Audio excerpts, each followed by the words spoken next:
याच्यामध्ये राजकारण नाहीये आणि निवडणुकाही नाहीये।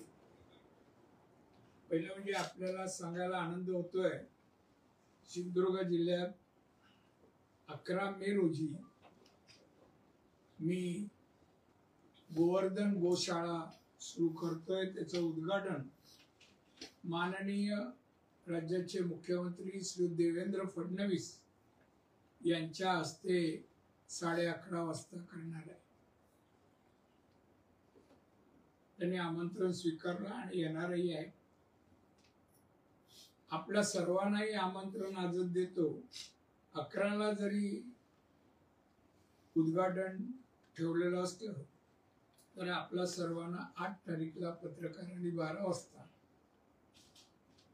इथे प्रेसही होईल आणि तुम्हाला अगोदर त्या गर्दीत न पाहू नये अगोदर 2 दिवस तुम्हाला दाखवण्याचा प्रयोजन करतोय मी। काय गर्दी तुम्ही घेणार, फोटो इकडे जाऊ एवढं हे होणार नाही।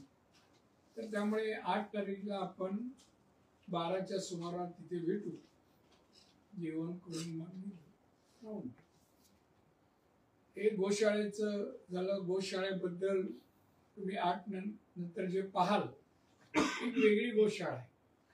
मी या देशातल्या अगदी गुजरात पासून राजस्थान अनेक ठिकाणी गोशाळा पाहिल्या, त्यापेक्षा वेगळी गोशाळा आहे। आणि गोशाळा आणण्याचं कारण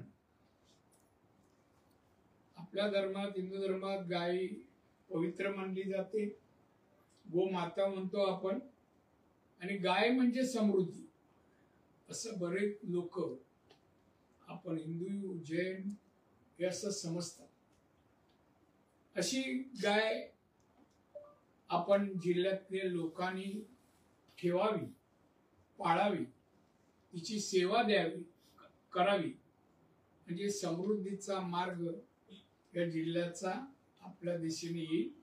या हेतूनेच मी हे सगळं करतोय। नफा तोटा किंवा धंद्यासाठी हे नाहीये। गोशाळेमध्ये या देशातील गायीच्या प्रमुख जाती आहेत।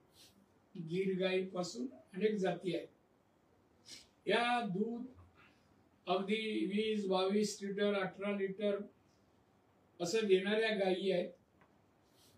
देखण्या गायी आहेत। लातूरची देवणी ही अतिशय देखणी गाय पण त्याच्यामध्ये आहे।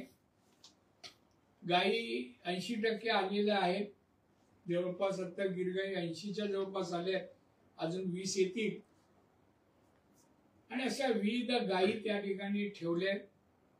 तिथे माहिती दिली जाईल कुठली गाय किती लिटर दूध देते याची माहिती मिळेल, फॅट किती आहे ते पण माहिती सांगितलं जाईल।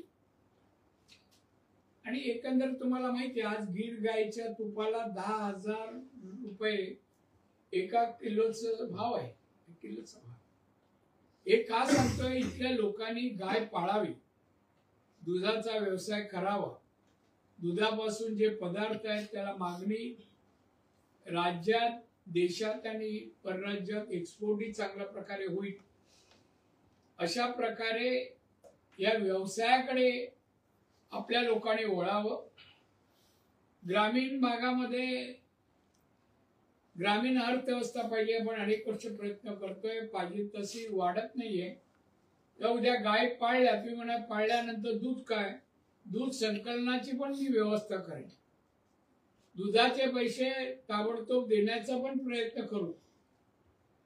पण गाय पाळल्या पाहिजेत, निगा राखली पाहिजे आणि दूध आणि बाकीच्या गोष्टी केल्या। गाय पाळल्या म्हणजे शेण आहे, शेणाचं काय करायचं हे शेतकऱ्याचा प्रश्न येतो। या गोशाळेत शेण पण आम्ही घेणार 5, आता रेट पण सांगतो 5 रुपये किलो शेण घेणार, ज्याला आता काही मिळत नाही। गोमूत्रही घेणार देशी गाय, आपल्या स्थानिक गायचं। आणि म्हणजे शेतकऱ्याला आर्थिक बाबतीत त्याच्या घरात कसे 4 पैसे जातील या दृष्टीने खताचं आम्ही खताची फॅक्टरी तिथे सुरू करणार आणि शेतकऱ्यांना राज्यात, देशात आणि परदेशातही एक्सपोर्ट करणार। माशी ते गेले, आता ते जे काही आम्हाला तो कारखाना जो उभारून देणार खताचा, कसं खत असावं, परदेशात मागणी कशी आहे काय, ते पण ग्रस्त आलेत, आमच्या जिल्ह्यातलेच आहेत. कारण खताचा कारखाना होईल, त्या ठिकाणी गॅस शेणापासून बनवण्यात येईल आणि रंगाची फॅक्टरी आतमध्ये असेल. आता जयपूरला रंगाची फॅक्टरी मी पाहून आलो, शेणापासून बनवतात. 180 रुपये ते 200 रुपये लिटर रंग विकतायत आणि सरकारी कार्यालयांना सध्या तो रंग दिला जातोय त्या वेळेचा. त्यामुळे या 3 प्रोडक्ट शेणापासून असतील, गोमूत्रापासून औषधं असतील, एकंदरीत गाय पाळल्यानंतर तिच्यापासून, तिच्या प्रत्येक गोष्टीपासून पैसा शेतकऱ्यांना कसा मिळेल, घरात जाईल, हे आमच्या प्रयत्न. याचं प्रबोधन तुमच्या माध्यमातून, पत्रकार माध्यमातून व्हावं म्हणून सर्वप्रथम मी आजची पत्रकार परिषद हेतून घेतलाय. पण राजकारण फार करते का, इतके लोक कसे विषयावर बोलतात